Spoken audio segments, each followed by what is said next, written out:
आयु सधैँ लामो हुने गरेको छ। राज्य र तिनका अस्तित्वहरूभन्दा पनि लामो, मानिस र तिनका सभ्यताहरूभन्दा पनि पुरानो, जसले कुनै बिर्सिएको कालखण्डको परिवेशलाई झल्काउँछ। मानव इतिहासमा यस्ता थुप्रै सभ्यताहरू छन् जुन कुनै बेला अत्यन्तै भव्य, वैभवशाली र पूर्ण हुने गर्थे भने समयसँगै तिनको विरासत ढलेको छ र वर्तमान समयको गर्तमा पुरिएर सम्पूर्ण रूपमा बिलाएको पनि छ। तर त्यहाँको कलाकृति, भाषा र संस्कृति, सभ्यता ढलिसकेपछि पनि बाँचेको थुप्रै उदाहरण हामी समक्ष छन्। सिम्रौनगढ एउटा त्यस्तै सभ्यता हो जो आज माटो मुनि पुरिए तापनि जीवित छ त्यहाँका कलाहरूमा, मानिसले अंगीकार गरेको संस्कृति र चालचलनहरूमा। मध्यकाल सुरु भएसँगै नेपालमा 3-4वटा राज्यहरू सक्रिय हुन थाले।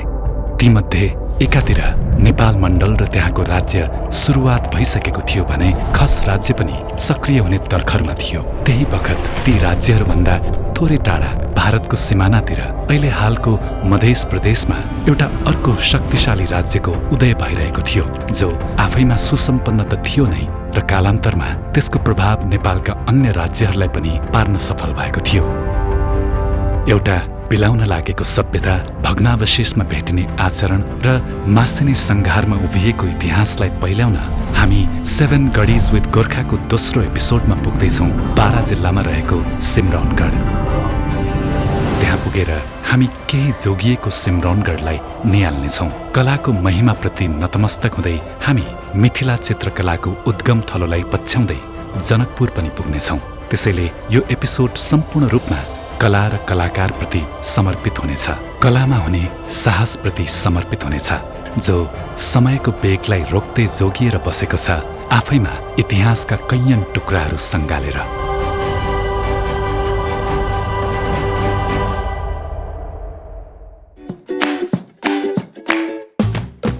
दोस्रो एपिसोडको सुरुवात हामी पूर्वी नेपालको इटहरीबाट गर्छौं, जुन धरानबाट करिब 16 किलोमिटर दक्षिणमा रहेको छ। पूर्वी नेपालको विराटनगरपछि यो एउटा बाक्लो जनसङ्ख्या भएको सहर हो। लोकमार्गसँगै जोडिएको हुनाले यसले पूर्वी नेपालको आर्थिक र सामाजिक पक्षलाई उजागर गर्न ठूलो भूमिका निर्वाह गरेको छ।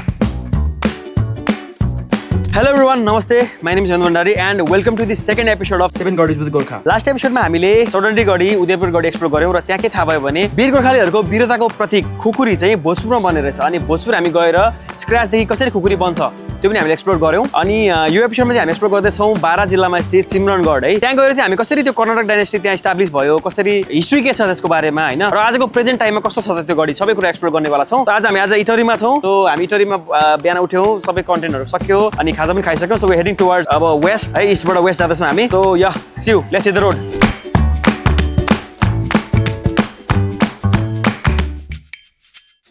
इटहरीबाट महेन्द्र लोकमार्ग हुँदै हामी अब मध्य प्रदेशतर्फ यात्रा गर्दैछौँ, जसको प्राकृतिक सिमाना भएर कोशी बग्दछ। सुनसरी जिल्ला हुँदै विराट कोशी नदीको यात्रा भारततर्फ हुने गरेको छ। तिब्बत, नेपाल र भारतलाई समेट्न भ्याएको यस नदीका कारण यहाँ थुप्रै सिमसारहरू रहेका छन्। प्रख्यात र संरक्षित सिमसारको रूपमा कोशी टप्पु आरक्ष क्षेत्र पनि यसै जिल्लाभित्र पर्दछ। कोशी ब्यारेज पुग्दै गर्दा हामी नेपाल र भारतको सिमानाको पनि निकै नजिक पुगिसकेका हुन्छौं। हाम्रो अघि शान्त रूपले बगिरहेको सप्तकोशी नदी हुन्छ।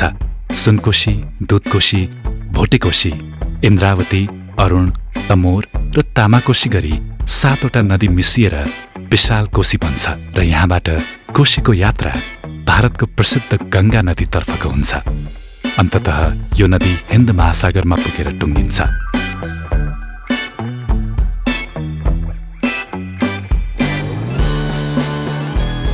हामी त्यही कोशी ब्यारेज नेरै खाना खान भनी बस्छौं।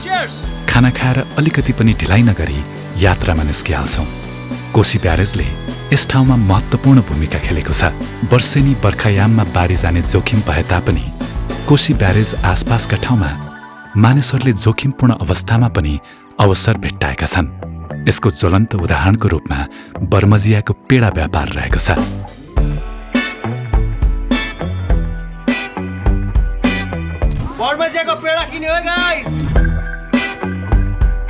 पहिलो एपिसोडमा पनि हामीले चतरामा यस्तो खुल्दै गरेको पेडाको दुकान देखेका थियौं। नयाँ सडक बनेसँगै चतरामा अवसरको ढोका खुलेको हो भने बर्मजियामा पहिलेको जस्तो रौनक हुन छोडेको छ। सायद कतै स्थापित हुनु त कतै विस्थापित हुनु, निसर्गको नियम नै यही हो।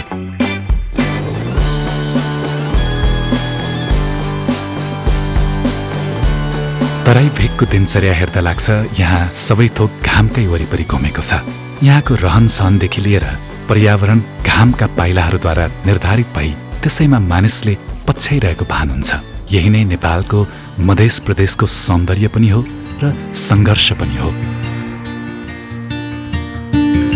मध्य प्रदेश नेपालको 7 प्रदेश मध्येको मध्यपूर्वी भागमा पर्ने प्रदेश हो, जसले नेपालको कुल भूभागको 6.5% अर्थात् 9661 वर्ग किलोमिटरको क्षेत्रफल ओगट्न पुगेको छ।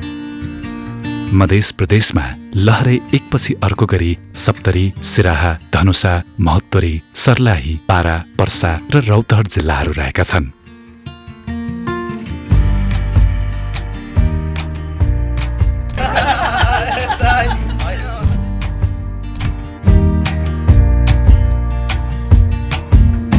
मध्य प्रदेशको मुख्य रौनक भनेकै यहाँको मैथिली संस्कृति, कृषि उत्पादनको क्षमता र हरियो वन जङ्गल हो, जसबाट थुप्रै प्राकृतिक स्रोतहरू उपलब्ध हुन्छन्। तर पनि यहाँको धेरै जनसङ्ख्या गरिबीको रेखामुनि रहेका छन्। गुणस्तरीय शिक्षा र स्वास्थ्यको कमी अझै पनि रहेको छ। भौगोलिक कठिनाई नभए तापनि स्रोत र साधनहरूको कमी हुनु यो सामाजिक र राजनैतिक पक्षको दुर्बलता हो। यसलाई सुधार गर्ने हो भने मध्य प्रदेशसँग सम्भावनाको प्रचुर खानी रहेको छ।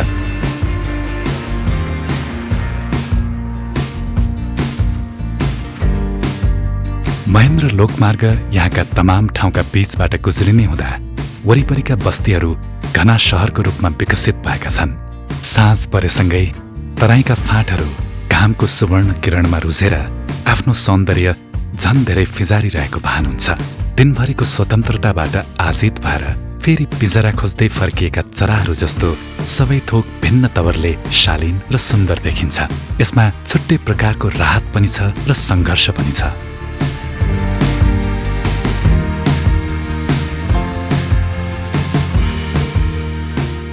सायद गर्मीले पनि होला, जति रात पर्दै जान्छ त्यति मानिसहरूको चहलपहल पनि बढ्दै जान्छ। घामको राफबाट हानिएर जुनको शीतलतामा पुगेको हामी सर्लाही जिल्ला पार गर्दै रौतहट जिल्ला प्रवेश गर्छौं। इटरीबाट हिँडेको लगभग 8-10 घण्टापछि फाइनली हामी छौँ अहिले चपुर भन्ने ठाउँमा है। चपुर भन्ने ठाउँ चाहिँ रौतहट जिल्लामा पर्छ। त आज हामी चपुरमै बसिरहेको छौँ र भोलि बिहान हल्का चपुर एक्सप्लोर गरेर खाजा खाएर चाहिँ हामी लाग्छौँ सिमरनगढतिर। पूर्वबाट आउँदाखेरि चाहिँ यो चोकबाट लेफ्ट लागेपछि हामी सिमरनगढ पुग्छौँ। अराउन्ड 48 किलोमिटर्समा चाहिँ सिमरनगढ पुगिन्छ है गाइस। सो त्यही हो, आजको दिन यहाँ समाप्त हुन्छ। धन्यवाद। लामो यात्राको गरौँ थकान बिसाएर भोलि फेरि पृथ्वीको गर्तमा लुकेको एउटा इतिहासलाई उदाङ्गो पार्ने निश्चयका साथ हामी आजको दिनलाई चन्द्रनिगाहपुर पुगेर बिदा गरिदिन्छौं।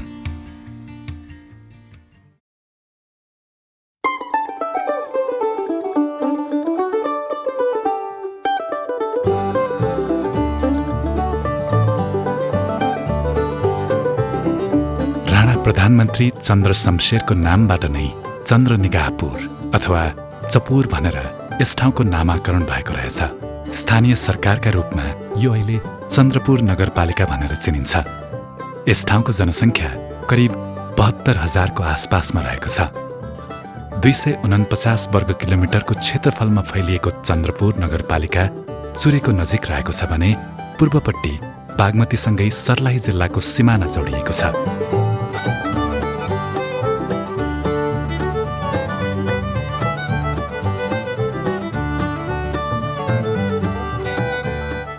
Good morning everyone, it's day 2 of our second vlog. आज हामी छौँ चपुरमा।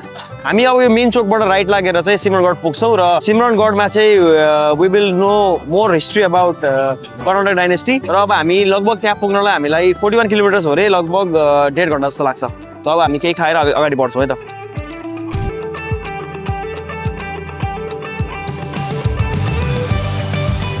चपुरबाट सिधा यात्रा गर्ने हो भने राजधानी पुग्ने बाटो समाइन्छ, तर हामीलाई पुग्नुपर्ने सिमरनगढ हो जुन भारतीय सिमानाको नजिक रहेको छ।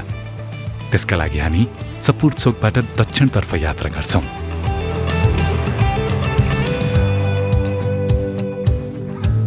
हामी जुन ऐतिहासिक स्थल सिमरौनगढ पुग्न लाग्दैछौं, इतिहासमा विराट भए तापनि आधुनिक समयमा त्यो खुम्चिएर सिमरौनगढ नगरपालिका भएको छ। यो बारा जिल्लाको सदरमुकामबाट करिब 20 किलोमिटरको दूरीमा रहेको छ, जुन पुरातत्वको हिसाबले अत्यन्तै महत्त्वपूर्ण क्षेत्र हो। त्यसैले पनि होला हामीलाई यहाँ यात्रा गरिरहँदा कुनै पुरानो कालखण्डमा पुगेको जस्तो भान भएको थियो। हाम्रा आँखा अघि नै एक ऐतिहासिक र पुरातात्विक सहर, ज्वलन्त राज्य र भव्य गढी सिमरौनगढ रहँदै गर्दा यस्तो लाग्छ कि बिल्कुलै सामान्य तराई भेगको कुनै सामान्य सहर हो।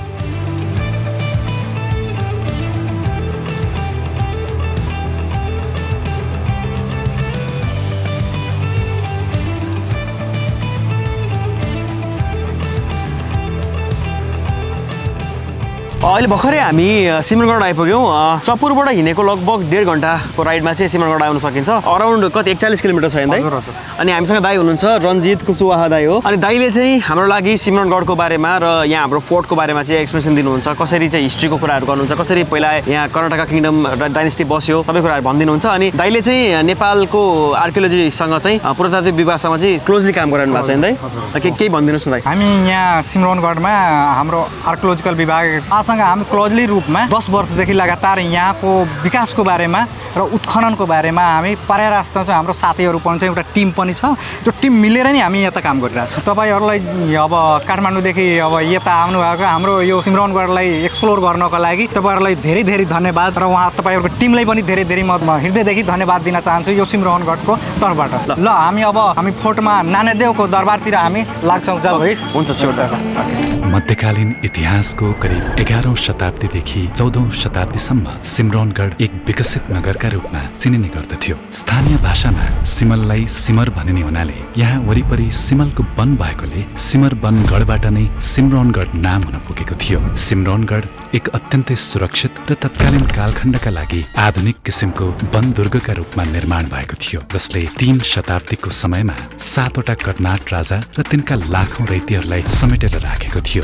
तिब्बती धर्मस्वामीका अनुसार सिमरौनगढ 7वटा अग्ला पर्खाल, 21वटा गहिरा खाई र ठूला ठूला सिमलका रुखहरूले घेरिएको थियो। प्रत्येक दिशामा दरबार रहेको अनि दरबारलाई पुलले जोडेको र पुलमा धनुर बोकेका सैनिकहरूद्वारा रक्षा गरिएको थियो। भनिन्छ कि सिमरौनगढ चक्रको आकारमा बनाइएको थियो। पादरी कासियानो दा माचेराताले पनि यसको वर्णन गरेका छन्। उनको पाण्डुलिपि अनुसार यस्तो रहेको थियो सिमरौनगढको संरचना, जुन भुलभुलैया जस्तो देखिन्छ। वरिपरि माटोको चौडा पर्खाल र गहिरो खाई हुँदाहुँदै पनि त्यस बेला नै इट्टाहरूद्वारा सिमरौनगढको पर्खाल बनेको पुरातत्वविदहरूको भनाइरहेको छ। यसले त्यस बेलाका मानिसहरू वास्तुकला र भवन निर्माणमा पनि निपुण रहेको कुरा साबित हुन्छ। 13औं शताब्दीमा यहाँ 6 लाख घर भएको कुरा तिनै तिब्बती धर्मस्वामीले पनि उल्लेख गरेका छन्। यहाँबाट नै सिमरौनगढ सांस्कृतिक, धार्मिक र कलाको हिसाबले समयभन्दा निकै अघि रहेको सभ्यता हो भनेर थाहा पाउन सकिन्छ। सिमरौनगढ त्यस बेला पनि त्यत्तिको आधुनिक र विकसित हुनु पछाडिको कारण भनेको यो सहर तत्कालीन मिथिला अथवा तिरुहत राज्यको राजधानीको रूपमा स्थापित रहेको थियो। एउटा यस्तो राज्यको राजधानी जसको वर्णन वाल्मीकि रामायणदेखि लिएर नेपाल साथै भारतको आधुनिक इतिहासमा पनि गरिएको छ। मोहन प्रसाद खनालको सिमरौनगढको इतिहास किताबमा लेखिए अनुसार तिरुहत राज्य पूर्वमा कोशी, पश्चिममा गण्डकी, दक्षिणमा गङ्गा र उत्तरमा महाभारत पर्वत श्रृङ्खलासम्म फैलिएको थियो। 3वटा नदीको सिमाना भएकोले मिथिला राज्यलाई तिरुहत पनि भनिएको हो। मिथिलाको वैदिक इतिहासलाई हेर्ने हो भने यसको राजधानी जनकपुर धाममा रहेको थियो। वैदिक मिथिलाका बारेमा पौराणिक कथा र अन्य ग्रन्थहरूमा पाइन्छ भने आधुनिक इतिहासको मिथिलाको अवशेष नेपालमा सिमरौनगढले नै बोकेको छ।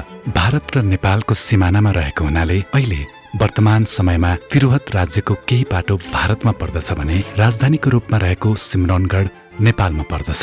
कर्नाट वंशअघि मिथिला राज्यलाई पाल र सेन वंशका राजाहरूले राज गरिसकेका थिए। सन् 1096 मा कर्नाट वंशका नान्यदेवले मिथिला हत्याउँछन् र सिमरौनगढलाई राजधानीको रूपमा स्थापित गरिदिन्छन्। जुन किसिमको वर्णन लेखहरूमा सिमरौनगढको गरिन्छ र जसरी एउटा मध्यकालीन युगको पहिले विकसित र वैभवशाली नगरीको रूपमा सिमरौनगढलाई लिइन्छ, त्यो हेर्दा कर्नाट वंश आखिर को थिए भन्ने प्रश्न उठ्नु स्वाभाविक हो। यो राज्य कौशल, वास्तुकला, मूर्तिकला र अन्य थुप्रै विधामा निखर भएका राजाहरूको राज्य थियो भन्ने कुरा अहिले पनि सिम्रौनगढका भग्न ठाउँमा पुगेर हेर्दा देख्न सकिन्छ। कर्नाट वंशका संस्थापक राजा नान्यदेव दक्षिण भारतबाट आएका थिए। दक्षिण भारतमा ठूलो इतिहास बोकेको चालुक्य साम्राज्यको उनी सेनापतिको रूपमा आएका थिए भन्ने इतिहासविदहरूको बुझाइ छ। दक्षिण भारतबाट टाढा र नेपाल मण्डलबाट पनि टाढा भएकोले नान्यदेवले सुरक्षित गढ बनाई आफ्नो सत्ता सञ्चालन गर्न सफल भएका थिए। कालान्तरमा सिम्रौनगढ राज्यमा कर्नाट वंशका करिब 7 जना राजाहरूले राज गरेका थिए र अन्तिम राजाका रूपमा हरिसिंह देव रहन पुगे। सिम्रौनगढको उदय जसरी वैभवपूर्ण रूपमा भएको थियो, यसको पतन पनि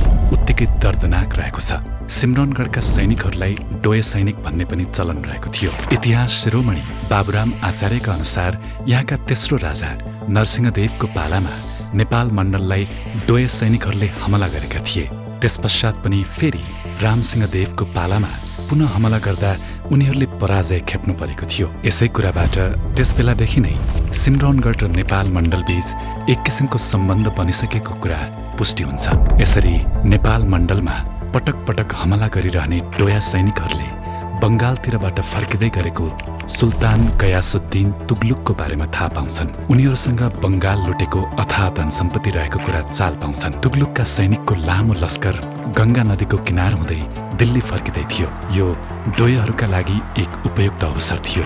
उनीहरूले लुकेर आक्रमण गरे र लुटपाट मच्चाए। गयासुद्दिनको सैनिकलाई यसरी जिस्काउनु डोयहरूका लागि निकै महँगो पर्न गयो। सुल्तानले सिम्रौनगढमाथि सन् 1326 मा हमला गर्ने निधो गरे। अग्ला पर्खाल र गहिरा खाई सबै नियालेर ती खाईहरूलाई पुर्न लगाए। माटाका पर्खालहरूलाई भत्काउन लगाए र केही पुस्तक अनुसार सुल्तानलाई यसो गर्न 3 सप्ताह लागेको थियो। सिम्रौनगढलाई सुल्तान र तिनका सैनिकले मिलेर तहस नहस पारिदिए। त्यति मात्र नभएर सिम्रौनगढका वास्तुकला, मूर्ति र अन्य कुराहरूलाई पनि भत्काइदिए ताकि इतिहासबाटै सिम्रौनगढ बिलाइजाओस्। 14औं शताब्दीमा पुग्दा नपुग्दै सिम्रौनगढ एउटा खण्डहरमा परिणत भइसकेको थियो। त्यहाँका राजा हरिसिंह देव, उनकी पत्नी र छोरा नेपाल मण्डलतर्फ भाग्छन्। रानी देवल देवी भातगाउँको राजा जगतजङ मल्लकी छोरी भएकोले उनीहरू त्यहाँ शरण लिन पुग्छन्। यसबीचमा हरिसिंह देवको मृत्यु 3 पाटनमा भइसकेको हुन्छ। देवल देवीले आफूसँगै आफ्ना कुल देवता तलेजु भवानी लगेकी हुन्छन्। पछि गएर तलेजु भवानी र उनको आराधना नेपाल मण्डल र त्यहाँका स्थानीयहरूका लागि अत्यन्तै महत्त्वपूर्ण हिस्सा बनिदिन्छ। यसरी सिम्रौनगढको इतिहास, संस्कृति र धर्म नेपाल मण्डलसँग जोडिन पुग्छ। नेपाल मण्डल हुँदै सिङ्गो नेपालसँग जोडिन पुग्छ। जयस्थिति मल्ल, सिद्धि नरसिंह मल्ल र प्रताप मल्ल जो नेपाल मण्डलका राजा भए, उनीहरू पनि कर्नाट वंशबाट नै आएको कुरा धेरै लेखहरूमा गरिएको छ।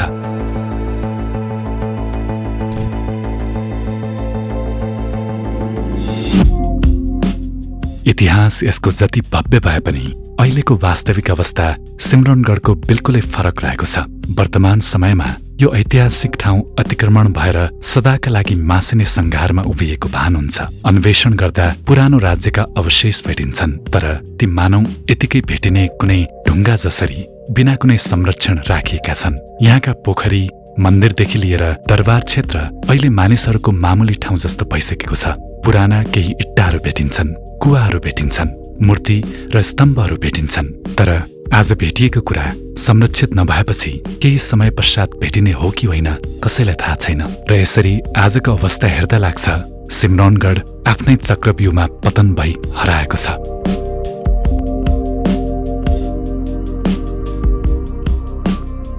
सिम्रौनगढको उत्तरतर्फ जहाँ पहिला मूलद्वार हुने गर्दथ्यो, त्यहाँ अहिले भग्न अवस्थामा रहेको कोतवाली भेटिन्छ। यो सिम्रौनगढको थोरै अग्लो भागमा अवस्थित छ र यस पुरातात्विक ठाउँमा कोटपाल अर्थात् सुरक्षा सैनिक रहने भएकोले यसलाई कोतवाली भनिएको हो। तिरहुतिया इट्टाले बनेको यो संरचना अझै पनि जोगिएर बस्नु सामान्य कुरा भने पक्कै होइन। यो जुन तपाईँको इँट छ नि, हजुर, यो इँट यहाँको हो। यसमा 4देखि 6वटा भेराइटीको तपाईँ इँट पाउन सक्नुहुन्छ यहाँको। एउटा तेलिया इँट भन्छ, एउटा डच इँट भन्छ, एउटा गोडा इँटहरू भन्छ, एउटामा चिप्लो पनि आउँछ यसमा।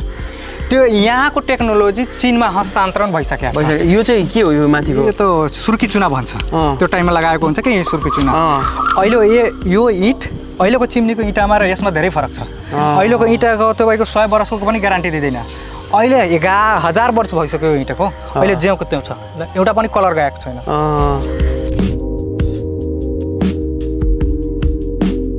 सिमरौनगढको दरबार रहेको ठाउँ पुग्नु अघि तत्कालीन राणा प्रधानमन्त्री जङ्गबहादुर राणाका छोरा जनरल जीत जङले बनाएको गौशाला पुगिन्छ। यसको बाहिरी संरचना केही हदसम्म जोगिए तापनि यो पनि ऐतिहासिक खण्डहरूमा परिणत भइसकेको छ। यसैको छेउमा सिमरौनगढको दरबार थियो भन्ने पुरातत्वविदहरूको भनाइरहेको छ। तर दरबार कस्तो थियो, के थियो भन्ने बारे थप अन्वेषण हुन भने बाँकी रहेको छ। हाम्रो जति नयाँ बोट लागेको छ नि 200 स्क्वायर फिटमा छ यो पुरै। हजुर। यहाँ के अरे इटालियन 1991मा आउनुभएको रहेछ हाम्रो पुरातत्व विभाग र के अरे इटालियनको टिमले। त्यो टाइममा यसलाई उत्खनन गर्नुभएको रहेछ। एकचोटि मात्रै उत्खनन भएको रहेछ। यहाँ नानेदेवको दरबारमा के रहेछ सबै छ तल। तर अतिक्रमणको डरले यहाँको भन्नु न मठको जुन जिमा मन्थरले जो खाइरहेछ नि, यहाँ बसेर त्यो संरक्षण गरिरहेछ, उनीहरूले बोट लगाइदियो कि अतिक्रमण रोकोस् भनेर खासमा। तर पुरै स्ट्रक्चर यसको एकदम दामी छ कि भित्र तल उनीहरू प्लास्टिक छोपेर त्यो माटोबाट पुर्दिया छ। यो राम मन्दिर जीत जङले मातापिताको स्मृतिमा विक्रम सम्वत 1935 माघ 5 गते निर्माण गरेका थिए। यहाँ रहेको यस मन्दिरलाई रनवास मन्दिर भनिन्छ। दुई तले पाटीको संरचना हेर्दा यो पुरानो तिरुहुतिया संरचना देखिन्छ भने यसमा बनेको मन्दिर भने पछि निर्माण भई पुनः त्यसको जीर्ण अवस्थामा समय समयमा उद्धार गरिएको छ। त्यहाँ प्राङ्गणमा रहेका 2वटा घण्ट पनि जीत जङले नै स्थापना गरेको भन्ने छ। यहाँभित्र राम, सीता र लक्ष्मणको प्रतिमा छ भने जङ्गबहादुरको परिवारले ढोकिरहेको मूर्ति ठिक अगाडि देख्न सकिन्छ। अहिले हामी उपस्थित यो सिमरौनगढको हटमा, जो हट भन्छ नि, यो 11औं शताब्दीको र नान्देवको राज्यमा यो हटमा हामी उपस्थित छौँ। अहिले यसलाई हामी तलेजु भवानीको मन्दिरको प्राङ्गणमा छौँ। अहिले त भग्नावशेषको रूपमा यो हामी पत्थरको पिलर हेर्न सक्छौँ। तर एउटा यो जुन टाइममा यहाँ तलेजु भवानीको जुन मन्दिर रहेछ यहाँ, यो टाइममा यहाँको साम्राज्य उत्कर्षमा थियो। किनकि यो कुलदेवीको रूपमा तलेजु भवानीले पुजिराख्नु भएको थियो कि उहाँहरू। उहाँ जब यहाँबाट आक्रमण ग्यासुद्दिन तुगलकले 1324मा जब आक्रमण भयो, उनी त्यसपछि हरिसिंह देवले आफ्नो कुलदेवी लिएर भक्तपुरतिर या काठमाडौँ भनौँ लिएर जानुभएको थियो। कङ्काली माईको मन्दिर सिमरौनगढको प्रसिद्ध देवस्थलको रूपमा मानिन्छ। कालो ढुङ्गामा बनेको यो मूर्ति तुगलकको हमला पश्चात अङ्गभङ्ग भए तापनि यसलाई जोगाएर राखिएको छ। पहिला देवीलाई राङ्गाहरूको बलि दिने चलन थियो। पछि सिमरौनगढ खण्डहर बनेपछि मनसाराम बाबा आएर यस ठाउँलाई पुनः स्थापित गरिदिए। त्यसो गर्ने क्रममा चारैतिर राङ्गाको कङ्काल भेटिएकोले कङ्काली माई भनिएको हो भन्ने चलन छ। साथै त्यसपश्चात कङ्काली माईलाई कुनै पनि रूपको बलि दिन छोडियो।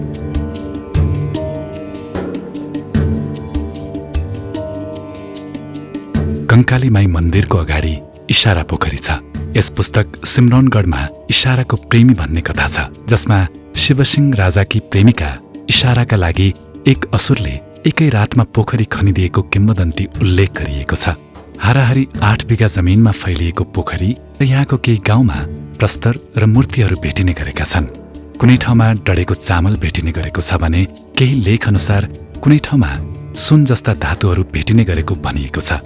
यसरी एउटा राज्य पतन भइसकेपछि उसँगै उसको सभ्यता हराए पनि त्यहाँको कला र संस्कृति अझै फैलिएको र पृथ्वीको गर्तमा अझै पनि लुकेको छ भनेर अड्कल काट्न सकिन्छ।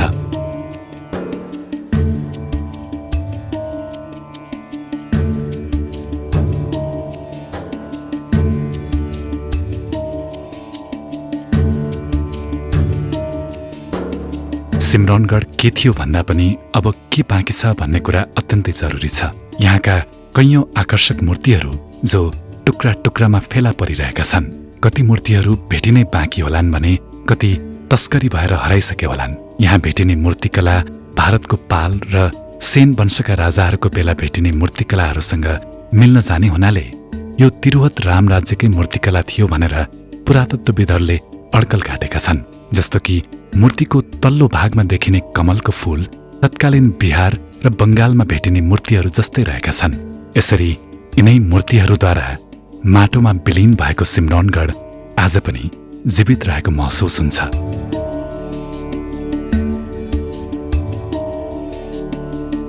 भर्खरै हामीले सिमरौनगढ एक्सप्लोर गरिसक्यौँ। सिमरौनगढको यो हाम्रो जुन बजार छ नि, बजार पनि एक्सप्लोर गरिसक्यौँ होइन। दाइले धेरै इन्फर्मेसन दिनुभयो कसरी चाहिँ कर्नाटका डाइनेस्टी आएर यहाँ बस्नुभयो अनि धेरै भनौँ न यहाँ कसरी बस्ती बन्न गयो होइन। हामीले धेरै खनेर निक्लेको मन्दिरहरू पनि मूर्तिहरू पनि हामीले धेरै कुरा देख्यौँ होइन। So thank you so much दाइ होइन, तपाईँले धेरै इन्फर्मेसन सेयर गरिदिनु हाम्रो लागि होइन। अनि एउटा यसकै लागि चाहिँ एउटा सानो तपाईँलाई एप्रिसिएसन गर्न गइरहेको छु म। सो यो चाहिँ एउटा खादा उडाउँछु दाइलाई है। Thank you so much Ranjit दाइ। मस्त तपाईँ जस्तो मान्छे चाहिन्छ, किनभने जसले चाहिँ जोगाउँछ आफ्नो सबै कुरालाई होइन, आफ्नो पुरानो हिस्ट्रीलाई होइन। थ्याङ्क यू सो मच दाइ। तपाईँलाई धेरै धेरै धन्यवाद। तपाईँहरूको टिमलाई धेरै धेरै धन्यवाद, किनकि मेरो ठाउँको लागि तपाईँहरू आएर अब सक्दो उद्धार गरिदिनु होला भनेर म आशाको साथ यहाँको टुरिज्मको लागि पनि एक्सप्लोर गरिदिनु हुन हार्दिक एकदम थ्याङ्क यू सो मच। अर्को पनि छ दाइ, सानो एउटा गिफ्ट छ। So this is for you दाइ। यो चाहिँ गोर्खा तर्फबाट हो, गोर्खाको तर्फबाट होइन। सो भनौँ न अब हामी सबै कुरा एक्सप्लोर गरिसक्यौँ। So thank you so much दाइ। भर्खरै हामीले सिमरौनगढ आएर सिमरौनगढको ऐतिहासिक राज्य एक्सप्लोर गरिसक्यौँ अनि दाइलाई पनि भर्खरै हामी फ्री गरिदिइसक्यौँ। अनि यहाँ आएर चाहिँ के थाहा भयो भने यो चाहिँ मिथिला राज्यको राजधानी रहेछ। त्यो मिथिला आर्ट जुन चाहिँ यहाँबाट इस्टाब्लिस भएको थियो त्यो चाहिँ आज गाउँ गाउँमा कसरी छरिएको छ, इस्टाब्लिस भएको छ, त्यो एक्सप्लोर गर्न चाहिँ हामी जनकपुरतिर जाँदैछौँ। अब चाहिँ हामी अगाडि बढ्छौँ र जनकपुर पुगेर हामी मिथिला आर्टलाई अलिक गहिरेर हेर्छौँ। So let's go, see you Janakpur.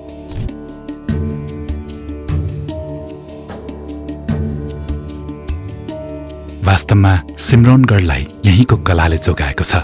Simraungadh जसको अस्तित्व 14औं शताब्दीमा नै मेटिसकेको थियो, अहिलेसम्म पनि यहाँ भेटिने मूर्तिकला र सिमरौनगढ हुँदै काठमाडौँ पुगेको संस्कृतिले जोगाएको छ।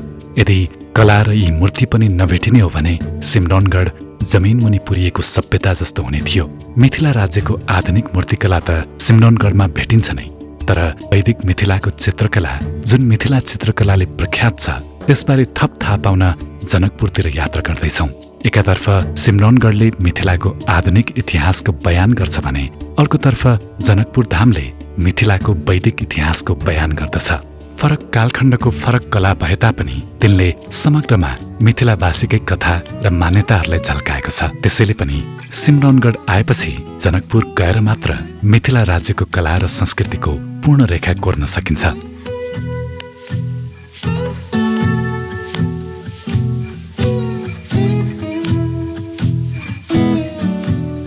बारा जिल्लाबाट रौतहट हुँदै हामी सर्लाही जिल्ला पुग्छौँ। यहाँ पनि बागमती नदी रहेको छ जसले सर्लाही जिल्ला सुरु भएको सङ्केत गर्दछ। काठमाडौँ हुँदै बग्ने बागमती नदी यहाँसम्म आइपुग्छ र यहाँबाट भारतको बिहारतर्फ जान्छ। सर्लाही जिल्लाले 1259 वर्ग किलोमिटरको क्षेत्रफल ओगटेको छ। सर्लाही जिल्ला टमाटर उत्पादनका लागि प्रख्यात छ। यहाँका मानिसहरू मुख्य गरी कृषिमा संलग्न छन् भने मानव विकास सूचकाङ्कको हिसाबमा हेर्दा यहाँ मुख्य गरी शिक्षा र स्वास्थ्यमा थुप्रै काम हुन बाँकी रहेको देखिन्छ।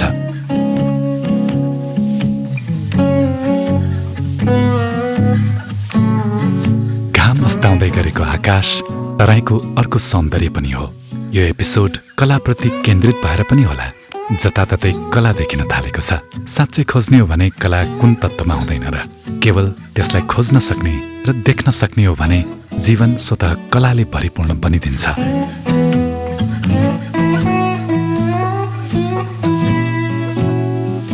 घाम डुबिसकेपछि त झनै मानिसहरूको चहल पहल बढेको छ।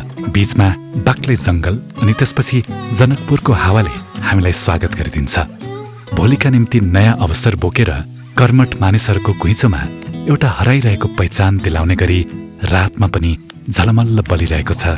यहाँ श्रद्धा र भक्तिसँगै एउटा मिजाजपना छ, एउटा अव्यक्त रङहरूको मिश्रण छ जो समाजको ढाँचामा राखेर हेर्दा मिथिला चित्रकला जस्तै सुन्दर र आकर्षक देखिन्छ।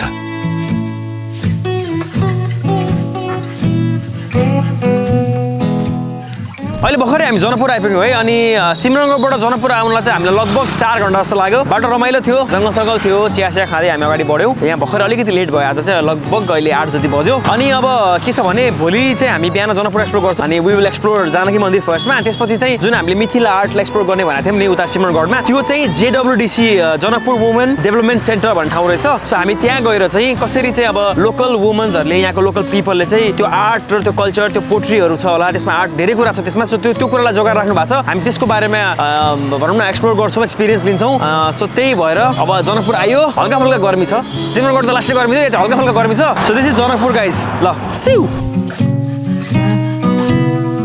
जनकपुर पुग्दा हामी थकाइले लखतरान भएका हुन्छौँ। भोलिपल्ट मिथिला चित्रकला र त्यससँग जोडिएका अरू थुप्रै कुराहरूलाई निहाल्न हामी एकदमै आतुर रहेका छौँ।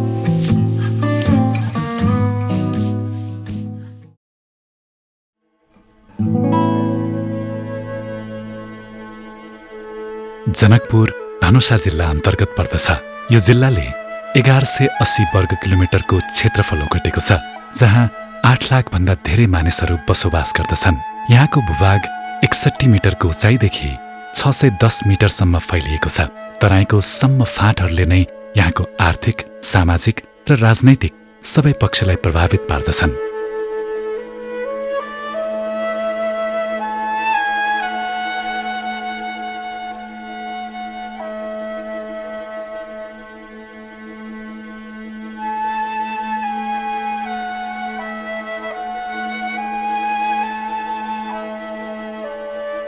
जनकपुर शहरको रौनकताको बीचौं बीच रहेको छ जानकी मन्दिर। रामायण अनुसार भगवान रामको विवाह थलो र माता सीताको जन्मथलोको रूपमा रहेको जानकी मन्दिर नेपाल र भारतका हिन्दू धर्मावलम्बीहरूका लागि प्रख्यात ठाउँ हो, जसले गर्दा यहाँ राम्रै तादादमा मानिसहरूको आवत जावत हुन्छ। त्यसैले पनि जनकपुर सधैँ जीवन्त र ज्वलन्त देखिन्छ। Hello everyone, good morning. Second एपिसोडको थर्ड डेमा आज हामी छौँ जानकी मन्दिरको प्राङ्गणमा। र जनकपुर आइसकेपछि चाहिँ जानकी मन्दिर एक्सप्लोर नगरिकन हुँदैन, because it has a lot of history with it. अनि यो एक्सप्लोर हामी गर्छौँ एकछिन, अब लगभग 1-1.5 घन्टा हामीलाई टाइम लाग्छ। त्यसपछि हामी जान्छौँ JWDC जनकपुर वुमेन डेभलपमेन्ट सेन्टरमा अगाडि बढ्छौँ। सो लेट्स सी गाइज कस्तो हुन्छ। इन्जोय जानकी मन्दिर।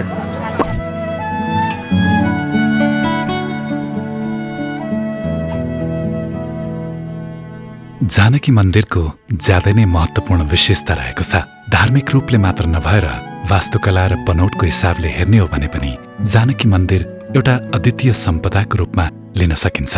यसलाई नौलखा मन्दिर भनिने पनि चलन छ। सन् 1910 मा जानकी मन्दिरको निर्माण भएको थियो। जानकी अर्थात् राजा जनककी छोरी भएको हुनाले यो मन्दिर सीता मातालाई समर्पित गरी निर्माण गरिएको थियो। यसको बनौट हेर्दा यो मुगल शैलीमा निर्माण भएको हो भन्ने धेरैको भनाइरहेको छ। पछि सन् 2008 मा आएर जानकी मन्दिर युनेस्को विश्व सम्पदाको सूचीमा सूचीकृत भएको थियो। यसले मन्दिरको थप संरक्षण र प्रवर्धनमा टेवा पुर्याएको छ।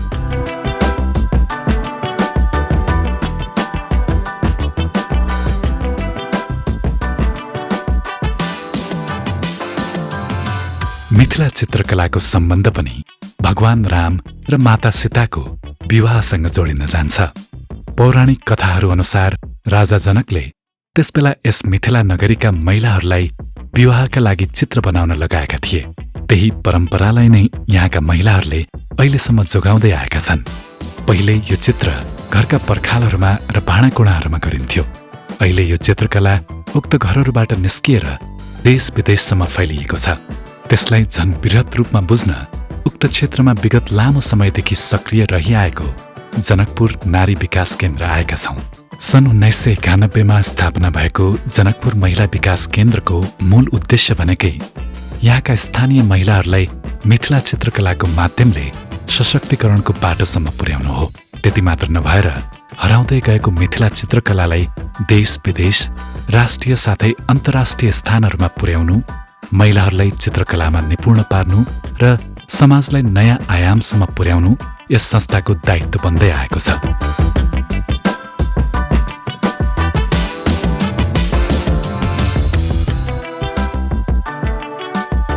हामीले भर्खरै जनकपुरको राम जानकी मन्दिर एक्सप्लोर गरिसक्यौँ अनि खाजासाजा खाइसकेर अहिले हामी छौँ जेडब्ल्युडीसीमा है। जेडब्ल्युडीसीको फुल फर्म चाहिँ जनकपुर वुमेन डेभलपमेन्ट सेन्टर हो अनि यहाँ चाहिँ मिथिला आर्ट रिलेटेड धेरै कुराहरू गरिन्छ जसमा चाहिँ उहाँहरूले चाहिँ क्यानभासमा पेन्ट गर्नुहुन्छ, पेपरमा पेन्ट गर्नुहुन्छ, त्यसपछि माटोको भाँडाहरूमा गर्नुहुन्छ, त्यसपछि चाहिँ ब्याग्सहरूमा गर्नुहुन्छ। सो मिथिला आर्ट चाहिँ कसरी उहाँहरूले चाहिँ भनौँ न पहिल्यैदेखि सेन्चुरिज ओल्ड आर्टलाई चाहिँ कसरी आजसम्म पनि they have been preserving it. Janakpur women development centre हो यो चाहिँ अल भनौँ न वुमेन मात्रै हुनुहुन्छ यहाँ जसले चाहिँ यहाँ आर्टमा काम गर्नुहुन्छ। सो अब हामी अझै एक्सप्लोर गर्छौँ।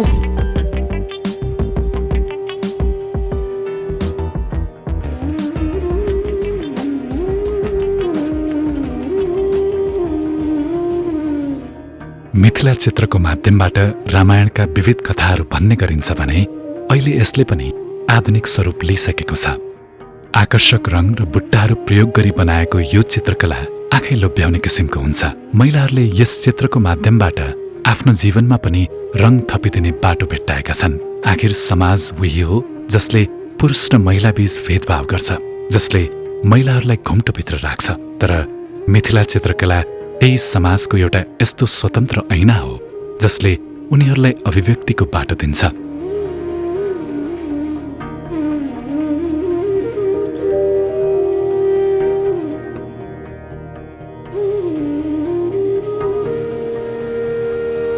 मध्य प्रदेशको मिथिला क्षेत्रको महिलाहरूको जीवनसँग मिथिला चित्रकला सम्पूर्ण रूपमा गाँसिएको छ।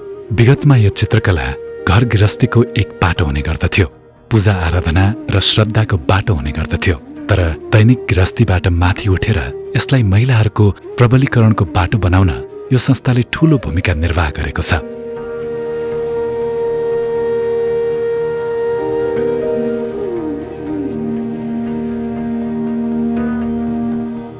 हाम्रो मिथिला यो आर्ट छ नि यसको इतिहास कहिलेदेखि भनौँ, यो त सत्ययुगदेखि नै हो।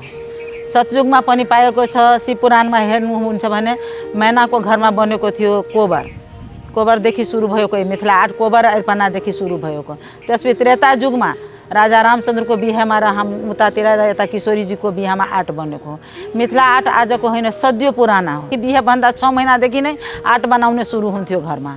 कम्तीमा 6 महिना नभइकन 1 महिना 2 महिना पहिला हाम्रो गाउँको जो बुजुर्ग महिला हुनुहुन्थ्यो त्यो चेलीबेटीलाई सिकाएर त्यसमा उहाँ बनाउने चेलीबेटी सिक्ने ऊ हाम्रो परम्परा छ। हाम्रो जस्तै चाड पर्व भयो, जसमा लक्ष्मी पूजा भयो, दसैँ तिहार भयो, होली पर्व भयो, भाइटिका भयो, श्रीपञ्चमी भयो, सबैमा हाम्रो सबै विभिन्न किसिमको आर्ट बनाउनुपर्छ। यो त हाम्रो आर्ट त सबैमा हुन्छ, महिना महिनाको आर्ट छ हाम्रो जस्तै हामी मान्छे कार्तिकमा भयो देव ठुलो एकादशी, जसलाई तपाईँहरू ठुलो एकादशी हामीहरू एउटा देवउठान एकादशी भन्छौँ। त्यसमा हाम्रो पुरै आँगनमा गोबरलाई निपेर त्यसपछि सेतो माटोलाई निपेर त्यसपछि हामीले चावलको पिठो लिएर हातेर रङ्गोली बनाउँछौँ। मतलब 12 महिनामा हाम्रो सधैँ चाड पर्व हुन्छ। अब 12 महिनामा हामीहरूले खुसीसँग मनाउँछौँ। हामीहरूमा त पहिला नेचुरल रङ प्रयोग गर्छौँ। यो रङ पहिला थिएन, नेचुरल रङ। केले हामीहरूको जस्तै सिमीपातबाट हरियो रङ बनाउँथ्यो, टुकीबारीमा स्यान कालो रङ बनाउँथ्यो। मात्र 3टा रङ किन्थ्यो, हरियो रङ, नीलो रङ र पहेँलो रङ। डेपा आउँथ्यो बजारमा सिन्दुरमा मिसाएको जस्तो सिन्दुरको पनि बन्थ्यो। त्यो रङ हामीले सरसो पिनेर गाईको दुधमा घोलेर त्यस्तो हाम्रो पहिलो आर्ट हुन्थ्यो। त्यसपछि बिस्तारै बिस्तारै बजारमा कलर आउन थाल्नुभयो। यो लोकता पेपरमा त्यो जान्थ्यो, त्यसको लागि पहिला त कार्डबोर्ड पेपरमा बनाउने चलन थियो, लुगामा बनाउने चलन थियो। हामीहरूको बिहामा पहिले पुरै सारीमा आफै बनाउ लुगामा सिन्दुर र तेलको मिसावट गरेर घिउको त्यो लिएर बनाउ, त्यो चलन थियो पहिला। त्यसपछि हाम्रोहरूको जेनेरेसन हजुरआमाको जेनेरेसनमा त्यही रङ थियो नेचुरल। हामीहरूमा आयो यो मार्केटको। यो हाम्रो जनकपुर सेन्टरको बारेमा के भनौँ, म त मेरो जिन्दगी हो। हामीहरू नारी विकासमा जति बेला आयो 2053 सालमा म आएँ नारी विकासमा। त्यति बेला म एकल महिला थिएँ, मेरो सानो बच्चाको आँखमा थियो। यो नारी विकासलाई हामीहरूले जीवन दिएको भनौँ न, जीवन आर्टबाट हामीले जीवन उपार्जन गर्नुभएको छ। सबै महिलाले आफ्नो बालबच्चालाई सक्षम बनाएको छ यही मिथिला आर्ट गरेर। हाम्रो मिथिला आर्टको भयो, हामीहरूको यो संस्थाको भयो 35 वर्ष। किनकि हाम्रो पहिला 2043 सालमा हाम्रो क्रियल ब्रकेट आउनुभयो। 2045 सालदेखि उहाँले काज सुरु गर्नुभयो। 48 सालमा हाम्रो दर्ता भयो। 50 सालमा नारी विकास हाम्रो बनेर संस्था तयार भयो। यता महिला त हामीहरू 86 जना थिए, काम गर्ने महिला 86 जना थियो। पेन्टिङ शाखामा 21 जना थियो, सबै आर्टै बनाउने थियो। त्यति बेला कुनै चुनौती क्ला नेपाल अधिराजमा मात्र यही संस्था थियो जो नारी विकास मिथिला आर्ट भनेर आउँथ्यो, घर घरमा आउँथ्यो, तर बाहिर निस्केको थिएन। यही नारी विकासले सबैलाई निकाल्नु भएको छ घरबाट निकाल्ने त्यति बेला हाम्रो यतातिरको चेलीबेटीले न कसैसँग कुरा गर्ने न बोल्ने घुँघटमा बस्ने हामीहरू पनि बस्थ्यौँ तर पछि सबै भयो हामीहरूले पछि आफ्नो बोल्न दस्तारमा जाने बोल्ने भेट्ने त्यो भयो तब घरबाट निस्केपछि हामीहरूलाई त बलियो भयो हाम्रो आर्टिस्ट भनेको मलाई त यस्तो राम्रो फिल हुन्छ जे कसैले जुनसुकै डाक्टर होस् इन्जिनियर होस् जे होस् तर आर्ट बनाउन सिक्नुपर्छ मेरो विचारमा किनकि आर्ट यस्तो हो जे अरूको अगाडि हात पसार्ने मसँग भन्न आउँछ कसैले सित्तैमा बनाउँदै त मलाई लाग्छ कि म उसको सित्तोमा किन बनाउँ मेरो त पैसा चाहिन्छ नि पहिला त त्यो हुँदैन थियो एकअर्कालाई सहयोग गर्थ्यौँ म खुसी हुन्छु एउटा महिला भएर देश विदेश घुम्न पनि पाएँ हामीले यो 7-8 क्लास पढेको महिलाले विदेश जान पाए त खुसी त भयो नि म यता आयो त हाम्रो 40 जना थियो जति बेला हाम्रो छनौट भयो नि त 40 जना थियो त्यसमा हाम्रो डिजाइनर आर्ट र मास्टर आर्टको चुनौती थियो त्यसमा डिजाइनर आर्टमा हामी 4 जना सेलेक्ट भयो 40 जना मध्ये त्यसमा अब 3 जना गएको चाहिँ यताबाट रिटायर भयो म एक्लै छु डिजाइनर आर्टमा भनेको होइन तर मास्टर आर्टिस्टमा हामी 10 जना छौँ 10 जनाले विभिन्न आर्ट बनाउँछौँ जुनसुकै आर्टको अर्डर आयो त्यो म बनाउँछु म पढाउने गिन्ती त गरेको छैन धेरैजना म काठमाडौँ विश्वविद्यालयको विद्यार्थीले पनि पढाएको छु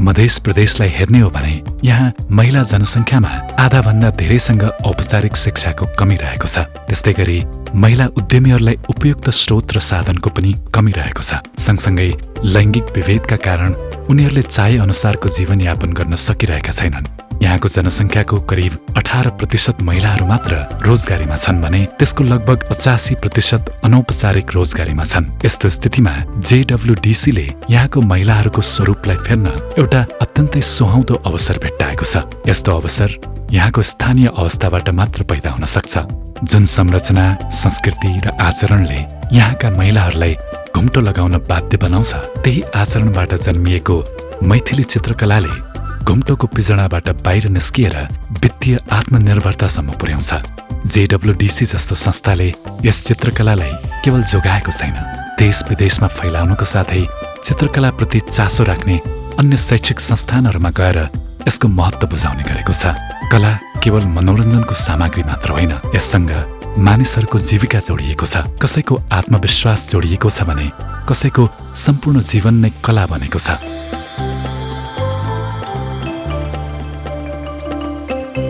अहिले भर्खरै हामी JWDC आयौँ अनि मिथिला आर्टको बारेमा धेरै कुरा बुझ्यौँ अनि मिथिला आर्टको इम्पोर्टेन्स कल्चरल सिग्निफिकेन्स अनि अरू भनौँ न यहाँ कसरी चाहिँ यो रिजनमा चाहिँ मिथिला आर्टको प्रेजेन्स छ कसरी चाहिँ मिथिला आर्ट प्रिजर्भ भइरहेछ सबै कुराहरू बुझ्यौँ अनि JWDCले चाहिँ हाम्रो लोकल वुमेनहरूलाई चाहिँ यहाँ इम्पावर गरेर कसरी चाहिँ आफ्नो आर्ट कलाले चाहिँ आफ्नो जीविकोपार्जन गर्नलाई एकदम धेरै हेल्प गरेको छ अनि थ्रु आर्ट आफ्नो जीविकोपार्जन गर्नु आफ्नो फ्यामिली चलाउनु आफ्नो बालबच्चाहरूलाई पढाउनु र धेरै कुरा आफै इम्पावर हुनु नै एउटा बिगेस्ट काइन्ड अफ ब्रेभरी हो अनि त्यही ब्रेभरीको लागि चाहिँ हामी अहिले एउटा सानो एप्रिसिएसन गर्न गइरहेछौँ हाम्रो सुधिरा कर्ण दिदी हुनुहुन्छ जसरी चाहिँ हामीलाई अघि इन्टरभ्यू पनि दिनुभयो हामी धेरै कुरा बुझ्यौँ दिदीबाट तपाईँलाई एप्रिसिएसन गर्नु गइरहेको छ दिदी धन्यवाद नमस्ते थ्याङ्क यू अनि एउटा सानो सो हामीसँग एउटा यहाँ बक्स छ यो चाहिँ हाम्रो ब्रान्डले दिनुभएको गोर्खाले यो चाहिँ साहसीहरूको लागि समर्पित हो धन्यवाद तपाईँहरूलाई धेरै धेरै धन्यवाद र हामीहरू तपाईँलाई भन्छु यस्तै तपाईँहरू अगाडि बढ्नु तपाईँहरूको कामयाबी हो मेरो लागि यही शुभकामना छ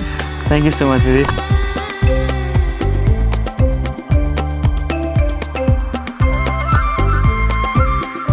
रूढिवादी सोच र संकीर्ण समाजको मध्यस्थमा आफ्नो कला र संस्कृतिलाई जोगाउनु र केवल जोगाउनु मात्र होइन त्यसको माध्यमले आफूलाई समाजको अग्रपंक्तिमा पनि स्थापित गरिदिनु यो साहसी व्यक्तित्वको चिनारी हो त्यसैले JWDC का सम्पूर्ण महिलाहरूलाई र उहाँहरूको साहसलाई कदर गर्दै यो एपिसोड उहाँहरूप्रति समर्पित गरेका छौं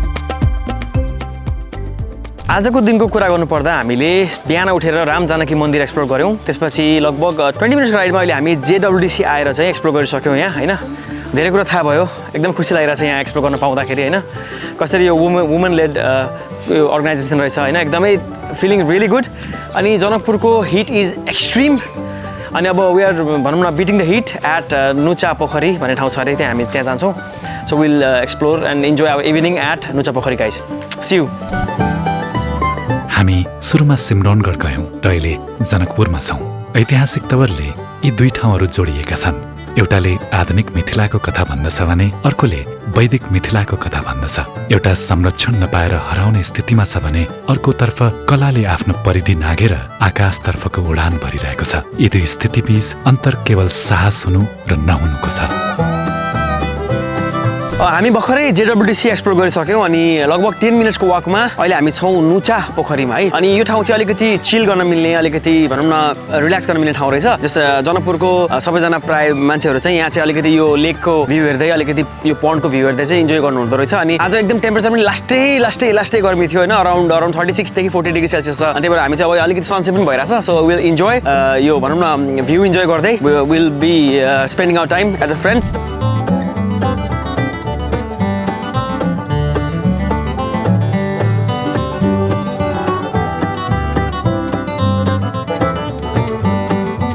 पछाडि बसिरहेछ this is the surprise for them guys let's go केटाहरूलाई सरप्राइज छ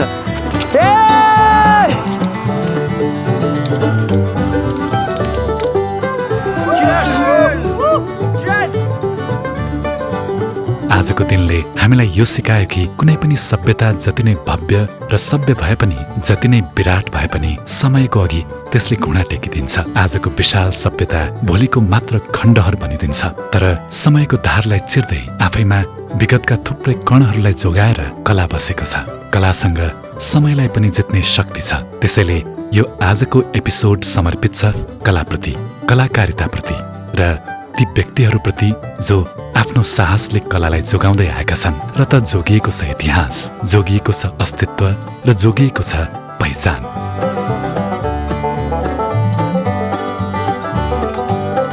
सो फाइनली सेकेन्ड एपिसोड पनि एन्डमा आइसकेका छ हामीले यो एपिसोडमा चाहिँ सिमरनगढ एक्सप्लोर गऱ्यौँ 12 जिल्लामा पर्ने त्यसपछि हामी आयौँ जनकपुर जेडब्ल्युटिसीमा हामीले मिथिला आर्ट र कल्चरको बारेमा बुझ्यौँ र त्यसलाई कसरी अहिलेसम्म जोगाइरहेको छ त्यो पनि बुझ्यौँ र हाम्रो आज लास्ट डे हो त्यही भएर हामी यहाँ इन्जोय गरिरहेछौँ सो नेक्स्ट एपिसोडमा चाहिँ हामी तपाईँहरूलाई सिन्धुलीगढी हुँदै अगाडितिर लान्छौँ जस्ट इट वाज दामी एपिसोड दामी मेमोरिजहरू थाहा भयो हिस्ट्रीको कुरा धेरै थाहा भयो second episode has come to an end so guys see you in the Next episode! Woo! Cheers, guys.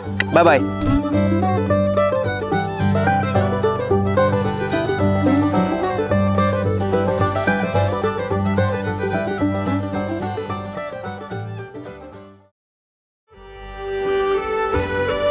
सिमरौनगढको विराट इतिहास र वर्तमान अवस्थाले हामीमा गहिरो छाप छोड्न सफल भएको छ समयको गर्तमा पुरिएका तमाम अवशेषहरूलाई खोतल्ने हो भने यहाँ सायद नै कुनै इमारत भेटिनेछ न त कुनै जीवन्त इतिहास तर भेटिन सक्छन् कला र कथाहरू खोज्ने साहस तपाईँ हामीमा हुनु पर्यो मध्य प्रदेशको यात्राले हामीलाई देखाएको छ कि कसरी कोमलता र कलामा पनि बहादुरीता लुकेको हुन्छ हामीलाई कलाको माध्यमले समाज परिवर्तन गर्न सकिन्छ भन्ने उदाहरण दिलाएको छ हामी यो अवसरका लागि गोर्खाप्रति अत्यन्तै आभारी छौँ त्यस्तै गरी रञ्जित कुशवाहा र उहाँको सिमरौनगढ प्रतिको योगदानप्रति हामी आभार व्यक्त गर्दछौँ उहाँ जस्तै ज्ञान र प्रयत्न सबैमा हुने हो भने सिमरौनगढ माटोमुनि बिलाउनबाट जोगिनेछ साथै मिथिला चित्रकलालाई देश विदेश पुर्याएर महिलाहरूमाझ परिवर्तन लिएर आउन सक्ने जनकपुर महिला विकास केन्द्रको योगदान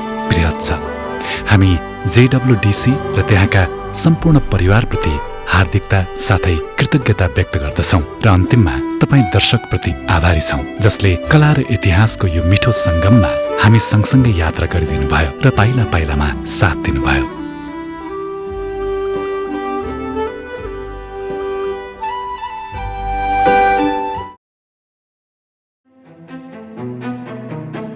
अब अर्को एपिसोडमा भने हामी सिमरौनगढको इतिहासलाई छोड्दै समयमा थोरै अगाडि करिब 18औं शताब्दीतिर पुग्नेछौँ हामी पुग्दैछौँ गोर्खाली सेना र अङ्ग्रेजहरू बीच लडाईँ भएको ठाउँ त्यो ऐतिहासिक ठाउँ जसले एकीकरण अभियानलाई रोकिनबाट जोगाएको थियो त्यो ठाउँ हो सिन्धुलीगढी साथै नेपाल मण्डललाई पश्चिम दिशाबाट निगरानी गर्नका लागि बनाइएको उपरदाङ गढी पुगेर हामी बिर्सिएका केही इतिहासहरू खोतल्ने प्रयास पनि गर्नेछौँ। त्यसैले पनि यो एपिसोड गोर्खालीको बहादुरी र नेपाल एकीकरण अभियानप्रति समर्पित हुनेछ। अन्तिममा हामी नेपाल मण्डल साथै नेवारी समुदायको इतिहासलाई नजिकबाट बुझ्न काभ्रे प्लान्चोक जिल्लामा पर्ने पनौती पस्नेछौँ। त्यहाँ पुगेर काठमाडौँलाई पृष्ठभूमिमा राख्दै केही रोचक कुराहरू थाहा पाउनेछौँ। यो तेस्रो एपिसोड सिन्धुलीगढी, उपरदाङ गढी र पनौतीको सेरोफेरोमा रहनेछ। बागमती प्रदेशको साहसी इतिहासप्रति समर्पित रहनेछ। हामी अब छिट्टै यिनै कथाहरू लिएर भेट्नेछौँ। त्यतिखेरसम्म प्रतीक्षा गरिदिनुहोला।